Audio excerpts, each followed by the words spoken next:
সাক্ষাৎ করেছি এবং আমাদের দেশ সুন্দরভাবে গঠন করা এবং সুন্দরভাবে দেশ পরিচালনা করার ব্যাপারে তাদের সাথে আলোচনা হয়েছে, মতামত বিনিময় আমাদের হয়েছে। 5ই আগস্ট 2024 আমাদের দেশ আবার বাংলাদেশের বৈষম্য বিরোধী ছাত্রদের ন্যায্য দাবি আদায়ের ব্যাপারে যখন বিগত জালিম সরকার তাদের উপরে যে অত্যাচার নির্মমভাবে হত্যাযজ্ঞ পরিচালনা করেছিল, তখন ইসলামী আন্দোলন বাংলাদেশ এবং তার সমস্ত সহযোগী সংগঠন সহ এবং অন্যান্য বাংলাদেশের রাজনৈতিক দল এবং বাংলাদেশের মানুষ যারা দেশকে ভালোবাসে, যারা অন্যায় প্রতিবাদ করে, তারা তাদের সাথে একাকার হয়ে আমরা আন্দোলন সংগ্রামে সম্পৃক্ত হয়েছিলাম।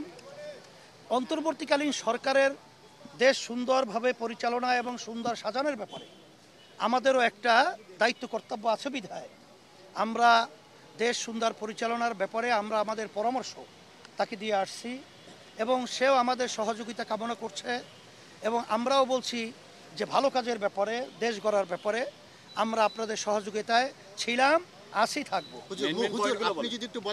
মেইন পয়েন্টের ভিতরে আমাদের মূলত আলোচনাগুলো ছিল যে বিগত এই ফ্যাসিস্ট সরকার প্রায় 16 বছর পর্যন্ত তাদের মন গড়া দলীয়করণ এবং বিশেষ করে 2014-18-24 যে প্রহসনমূলক যে নির্বাচন জাতীয় এবং এই নির্বাচনগুলো উঠে নেওয়ার ব্যাপারে যারা নাকি প্রশাসনে দায়িত্ব পালন করেছে এবং যারা নাকি বিভিন্ন মিডিয়া সহ সর্বত্র যারা নাকি তাদের সহযোগিতা করেছে এই অন্যায়, তাদের অন্যায় চিহ্নিত করে একটা নির্ভরযোগ্য প্রশ্নবিদ্ধ ছাড়া কমিশন গঠনের মাধ্যমে এই অন্যায়কারীদের চিহ্নিত করে তাদের শাস্তির ব্যবস্থা করা এবং সুন্দরভাবে প্রশাসন সহ আইন শৃঙ্খলা রক্ষা বাহিনী সহ সর্বত্র দেশ সুন্দর পরিচালনার ব্যাপারে সেখানে ঢেলে সাজানোর ব্যাপারে আমরা তাদেরকে পরামর্শ দিয়েছি।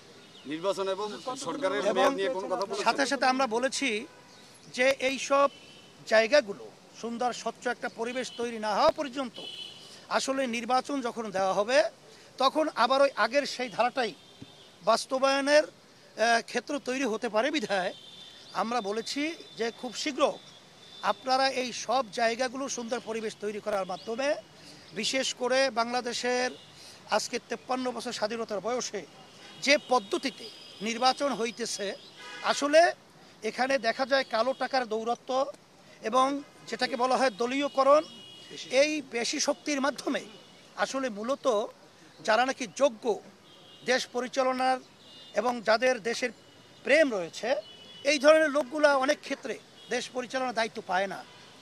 সেক্ষেত্রে আমরা পিয়ার সিস্টেম যে নির্বাচন, যেটা সব শাখার সব ধরনের সব মন মানসিকতার লোক এখানে সম্পৃক্ত থাকতে পারবে এবং তাদের ভোট হবে পিয়ারের, এটা হলো সংখ্যানুপাতিক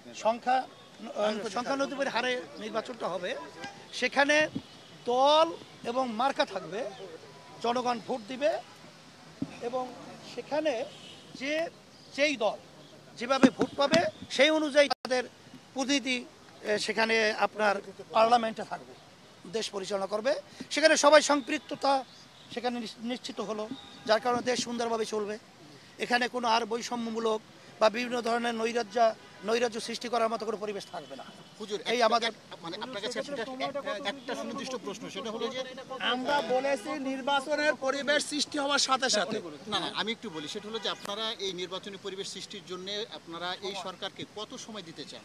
মানে আমরা এখন পর্যন্ত সময় কতটুকু হতে পারে? আমরা বলছি খুব শীঘ্র। এখন আসলে এটা তো আমাদের হাতে না, আর এই ব্যাপারটা তো একদিন 2 দিন নির্ধারিত বলাও যায় না। তবে বলছি যে খুব ত্বরিত আপনার পরিবেশটা তৈরি করবেন।